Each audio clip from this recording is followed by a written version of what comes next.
ब्रह्मा जी कहते हैं, नारद, देवताओं की इस प्रकार स्तुति करने पर दुर्गम पीड़ा का नाश करने वाली जग जननी देवी दुर्गा उनके सामने प्रकट हुई। वे परम अद्भुत दिव्य रत्नमय रथ पर बैठी हुई थी। उस श्रेष्ठ रथ में घुंघरू लगे हुए थे और मुलायम बिस्तर बिछे थे। उनके श्री विग्रह का एक एक अंग करोड़ों सूर्यों से भी अधिक प्रकाशमान और रमणीय था।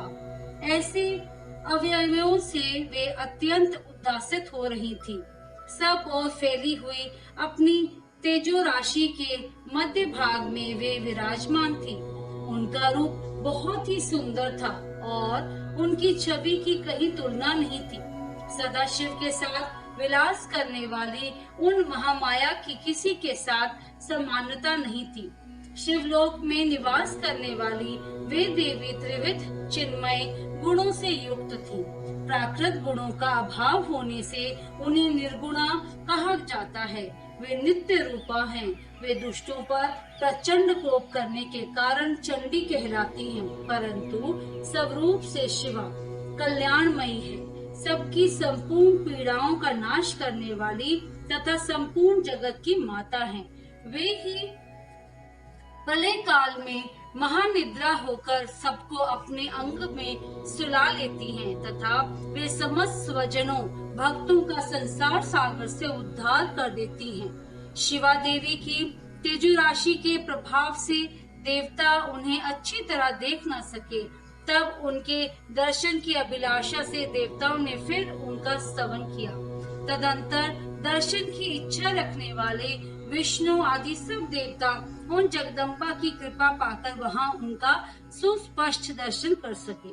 इसके बाद देवता बोले, अंबिके महादेवी, हम सदा आपके दास हैं। आप प्रसन्नता पूर्वक हमारा निवेदन सुने। पहले आप दक्ष की पुत्री रूप से अवतीर्ण हो लोक में रुद्रदेव की वल्लभा हुई थी। उस समय आपने ब्रह्मा जी के साथ तथा दूसरे देवताओं के महान दुख का निवारण किया था। तदंतर पिता से अनादर पाकर अपनी की हुई प्रतिज्ञा के अनुसार आपने शरीर को त्याग दिया और स्वधाम में पधार गए। इससे भगवान हर को भी बड़ा दुख हुआ। महेश्वरी, आपके चले आने से देवताओं का कार्य पूरा नहीं हुआ, अतः हम देवता और मुनि व्याकुल होकर आपकी शरण में आए हैं। महिषानी, शिवे, आप देवताओं का मनोरथ पूर्ण करें, जिससे सनत कुमार का वचन सफल हो। देवी, आप भूतल पर अवतीर्ण हो पुनः रुद्रदेव की पत्नी हुए और यथा योग्य ऐसी लीला कीजिए जिससे देवताओं को सुख प्राप्त हो। देवी, इससे कैलाश पर्वत पर निवास करने वाले रुद्रदेव भी सुखी होंगे। आप ऐसी कृपा करें जिससे सब सुखी हो और सबका सारा दुख नष्ट हो जाए। ब्रह्मा जी कहते हैं, नारद, ऐसा कहकर विष्णु आदि सब देवता प्रेम में मग्न हो गए और भक्ति से विनम्र होकर चुपचाप खड़े रहे। देवताओं की यह स्तुति सुनकर शिवा देवी को बड़ी ही प्रसन्नता हुई।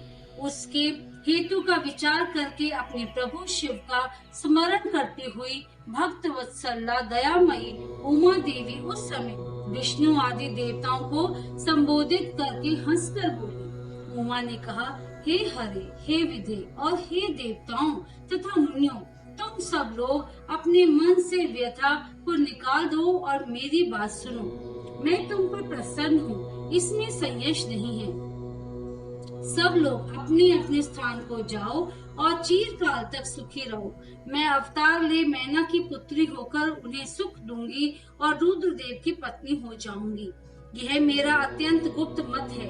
भगवान शिव की लीला अद्भुत है। वह ज्ञानियों को भी मुंह में डालने वाली है। देवताओं, उस यज्ञ में जाकर पिता के द्वारा अपने स्वामी का अनादर देख जब से मैंने दक्ष जनित शरीर को त्याग दिया है, तभी से वे मेरे स्वामी कालाग्नि रुद्रदेव तत्काल दिगंबर हो गए। वे मेरी ही चिंता में डूबे रहते हैं। उनके मन में यह विचार उठा करता है कि धर्म को जानने वाली सती मेरा रोष देखकर पिता के यज्ञ में गई और वहाँ मेरा अनादर देख मुझ में प्रेम होने के कारण उसने अपना शरीर त्याग दिया। यही सोचकर वे घर बार छोड़ अलौकिक वेश धारण करके योगी हो गए। मेरी स्वरूप भूता सती के वियोग को वे महेश्वर सहन न कर सके। देवताओं, भगवान रुद्र की भी यह अत्यंत इच्छा है कि भूतल पर मैना और हिमाचल के घर में मेरा अवतार हो, क्योंकि वे पुनः मेरा पानी ग्रहण करने की अधिक अभिलाषा रखते हैं। अतः मैं रुद्र देव के संतोष के लिए अवतार लूंगी और लौकिक गति का आश्रय लेकर हिमालय पत्नी मैना की पुत्री होंगी। ब्रह्मा जी कहते हैं, नारद, ऐसा कहकर जगदम्बा शिवा उस समय समस्त देवताओं को के देखते देखते ही अदृश्य हो गई और तुरंत अपने लोक में चली गई। तदंतर हर्ष से भरे हुए विष्णु आदि समस्त देवता और मुनि उस दिशा को प्रणाम करके अपने अपने धाम को चले गए। अध्याय 4 समाप्त।